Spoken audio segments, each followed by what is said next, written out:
Welcome to Technical One. Some of you guys have already started training with me, so it's going to be something that's very similar.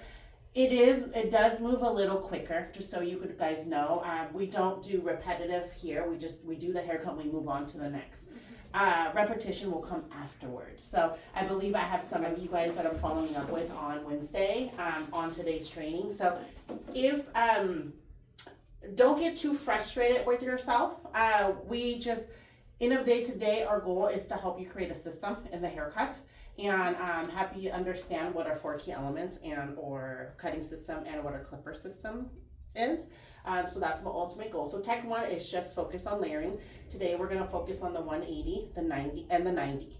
The 90 is probably going to be your hardest layer cut, right? And it's been everybody's. We did the 90 yesterday, which stylists have been cutting hair for over 3 months, and it was a struggle. So eventually down the road, our ultimate goal is for you to be able to do every haircut with confidence, right? And that comes with repetition, with practice, and ongoing training. So I want to first start off with the keys of great clips. I talk about it all the time. This is just so important. Why I always talk about it is the cutting system, our clipper system, and our 4 key elements, okay? So Great Clips has a cutting system that consists of 5 steps. They also have a clipper system that consists of 5 steps as well. So the reason why you need to have a system in hair cutting is you need to know where you're starting and where you're stopping. And what happens with efficiency is that when you are not efficient, the reason why is you don't have a system and you don't know when to stop. And you keep checking, you're on your right side, left side, forward, back, you're laying over here, you're jumping over here. And what that creates is you giving yourself the opening to change your hand angles, to overcut, to find something that's not there. And so everybody needs a cutting system that's built on efficiency. Next we want to talk about is the 4 key elements. 4 key elements, how many of you guys have seen that document in your salons? Yeah, how many of you guys have just heard about it? Yeah, okay. So I'm going to talk about it a lot in our training because it is so important in hair cutting and in efficiency. Right? So the first thing I want to talk about is head position. Why is it so important of head position of your customer when you're doing a haircut? That's how you're going to get more even and more efficient, right? You should always be looking at your customers, how they're sitting and how their head shape is when you are doing a haircut, right? If they have a beautiful occipital bone, you know that if you cut their hair with their head straight up, down at a 0 degree, that you're going to have long pieces on the bottom. Because their occipital bone pops out. This top of the hair, yes, is a 0 degree, but the bottom hair is elevated, right? So you're elevated and you're over directing this hair. Anytime you pull hair, you are either creating more length or shorter length. It's not even, right? So anytime you see the hair being pulled this way, it creates long length over here, it creates shorter length over here. This is further, reaching to me, which keeps longer. This side is closer, reaching to me, which creates shorter length, right? So anytime I'm directing hair, right? If I go away this way, right, pulling this way, then I'm creating even more length, right? Again, I'm creating more length up here, but I'm creating shorter length down here, right? Because that's closer to where I'm cutting. This is further and over directing over. So you have to know that. So if I'm lifting hair here, this is straight and this is elevated, I'm creating length or shorter, okay? So just always look at when you're holding your angle, if the hair is nice and straight. If it's nice and straight, that's even, but if you have this, then you are creating different lengths through your section, okay? So clean parting, clean sectioning is very important, okay? And head position, understanding head position. Know that as well, that the head shape is not the same all the way around, okay? In the front of your breaking point, the breaking point is the highest point of the head to behind the ear, okay? In front of your breaking point, you have less hair. Behind your breaking point, you have more hair, okay? When you have less hair, when it's less hair and you're cutting it, what happens with less hair? It does what? It goes this way, it shrinks, right? There's no weight to it to weigh it down, right? So it goes this way. When you have more hair to work with, what does this do? It does what? It pulls it down, right? So you have to know that your tension is way different from the front and the back. This is almost no tension. You have no hair here to pull. You pull this and you cut it, it shrinks, right? This you pull, it's okay, it's heavy, it's heavier. You might be able to get away with that. So you have to know that. If you don't know where your breaking point is at, from front to back, you don't know that tension change, okay? Also, in the front, there's an ear, pops out, right? So if you're pulling it down like this and their ear pops out, you have now have that curve, right? So now you've created long and shorter lengths. So you gotta tilt their head over a little bit for that, right? To see that. Some people have flat ears. If they have flat ears, you can get away with cutting their head straight up. I have a very flat head in the back. I probably don't have an occipital. That's why A-lines don't look good on me, right? Because I'm very thick in here. So I can probably get away with you cutting my hair at a 0 degree with my head straight up. Did you guys see that? Mm-hmm. There's no bone there, right? Let me do that again. Okay? So, that's head position. So next is also your body position, understanding your body position. You always want to be behind your layers to get a nice clean cut, or in front. And understanding that when you turn your body position, anytime you turn, you have changed your angle. Okay? So let me show you guys as well. Is when you're layering, if I'm facing you this way, okay? And I'm coming up and I'm gonna do layers and I'm looking at that. I want you to look at this hand angle. See what it's doing? It's facing down, right? So anytime your finger faces towards the head, it creates more layer. Anytime it goes away from the head, it creates fullness, more fullness. Okay, so just remember that. So the minute that I turn this way, I cannot hold it this way anymore. Okay, so I'm gonna come at it this way. Now I gotta hold it this way. Now I want you to look at my hand angle. What happened? Now it's going up, right? It's changing. Naturally, just me turning. Okay, so let me show you guys when you guys are layering. This is why we do not have you guys start in the back, because you're more likely to change your body position without knowing. The way we teach is we teach you to go around the world from one side, stepping back all the way to the other side. So then it helps you not change your body position. But when you start in the back, this is what naturally is going to happen.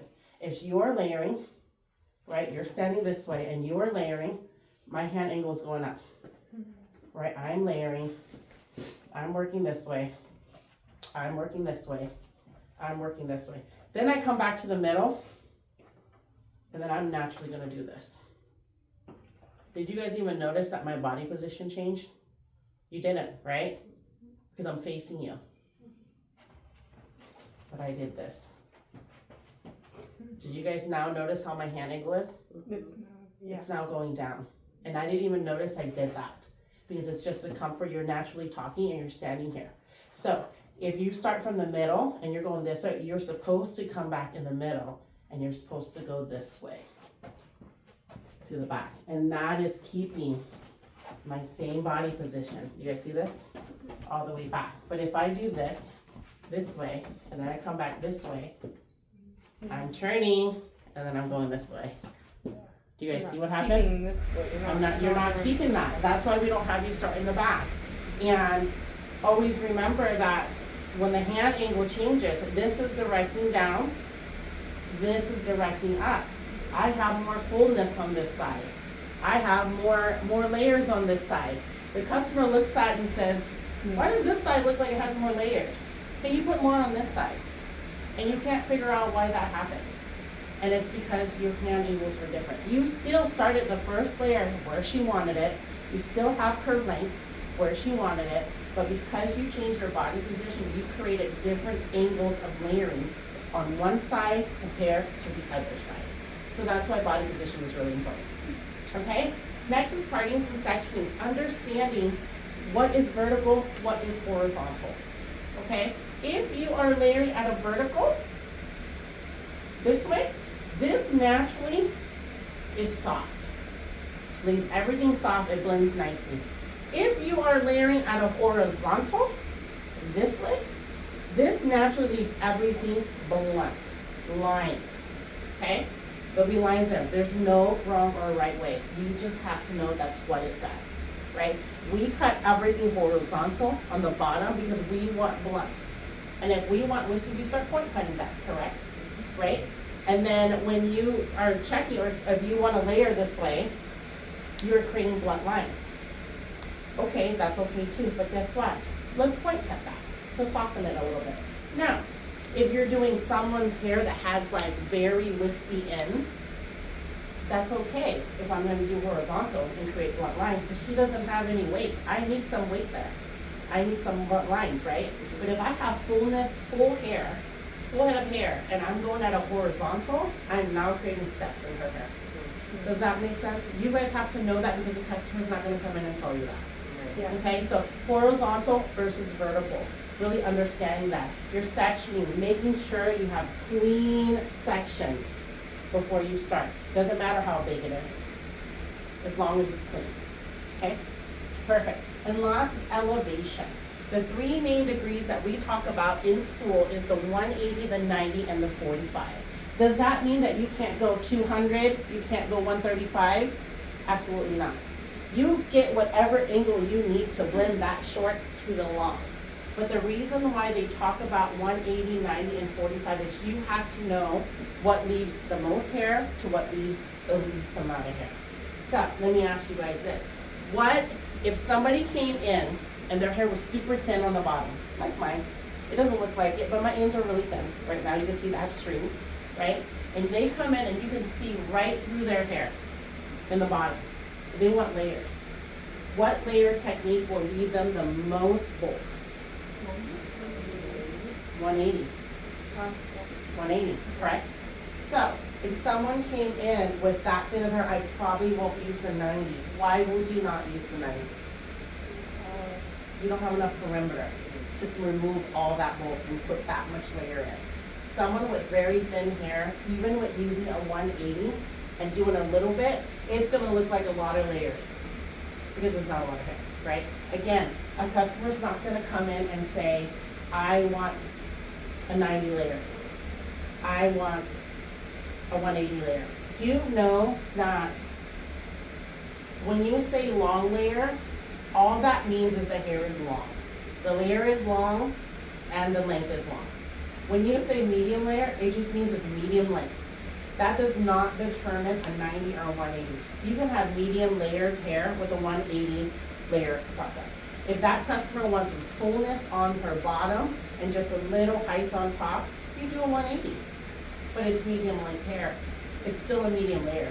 Doesn't mean it's a 90. So be really careful what you're labeling long layer, medium layer. Okay? I recommend going off of what technique you want to use with how thick that hair is. Okay? 180 leaves the most hair. 90 creates a lot of layers. 45 takes off the most hair. Right? So anybody with hair that's past their shoulder most likely will not want a 45 unless it's a shag, but that's more of an advanced haircut. We're not going to talk about that. Just more of a foundation. And so you probably almost would never use a 45 on long hair, right? Because people with long hair want long hair. And if you take out all that bulk from that perimeter, what happens to it? It shrinks. Okay? So my last thing I want to talk about with the 4 key elements is understanding how important elevation is as well. Okay?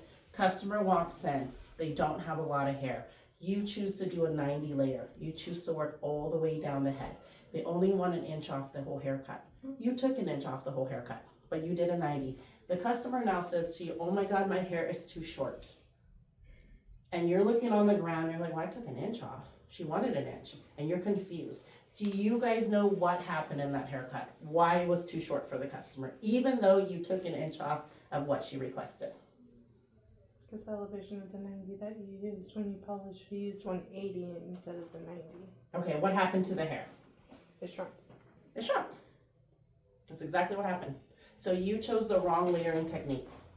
You chose a 90 on a hair that only can handle 180. And you took out so much bulk that even though you took only the inch that she wanted, her hair shrank. She had no weight left, and now it looked really short. Her vision of her hair was 1 inch from here to here, but because we layered it so much, and she's got no weight to that, it shrank to here. Okay, does that make sense? So it's very important. And my advice to everybody who starts off, if you have no idea what layer you're doing, do 180. Because the worst is you just have to add more layers. But if you do a 90 on someone who needs a 180, the only way to fix that is cutting that hair shorter to have a full base again, wherever that And they're was. gonna be more upset. Okay, all right, let's get started. So